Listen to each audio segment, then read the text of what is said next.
পুজোর ঠিক আগে শহর জুড়ছে মেট্রোর 3টি নতুন রুটে, যার উদ্বোধন আজ করবেন প্রধানমন্ত্রী নরেন্দ্র মোদী।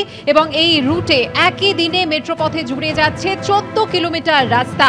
দমদম বিমানবন্দরের সঙ্গে মেট্রোপথে যুক্ত হচ্ছে ধর্মতলা শিয়ালদা। নতুন যে 3টি রুট চালু হতে চলেছে, মেট্রোর ভাড়া কি হতে চলেছে সেই সমস্ত রুটে?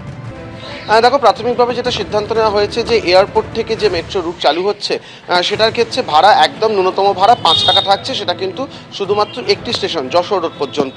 দমদম অবধি আসতে গেলেই সেই ভাড়াটা লাগছে 30 টাকা এবং ধর্মতলা অবধি আসতে গেলে 40 টাকা ভাড়া লাগছে। ধর্মতলা নেমে যদি হাওড়া ময়দানের দিকে বা শিয়ালদার দিকে আসা হয়, দুটো ক্ষেত্রেই কিন্তু দুটি স্টেশনে পৌঁছতেই 50 টাকা ভাড়া লাগবে। আর যদি একেবারে সেক্টর 5 অর্থাৎ গ্রিন লাইনের প্রান্তিক স্টেশন আপাতত যেটা, সেটা অবধি পৌঁছতে হয়, তাহলে ভাড়া দাঁড়াচ্ছে 70 টাকা। আপাতত এরকমই ভাড়ার পরিকল্পনা করা হয়েছে এবং সেই ভাড়ার চার্ট ইতিমধ্যেই বিভিন্ন স্টেশনে টাঙিয়ে দেওয়া হয়েছে এবং সেই অনুযায়ী কিন্তু আজকে থেকে গ্রিন লাইন খুলে যাবে এবং সোমবার থেকে অরেঞ্জ লাইন এবং ইয়েলো লাইন তার যাত্রা শুরু করবে। ধন্যবাদ অরিত্রিক।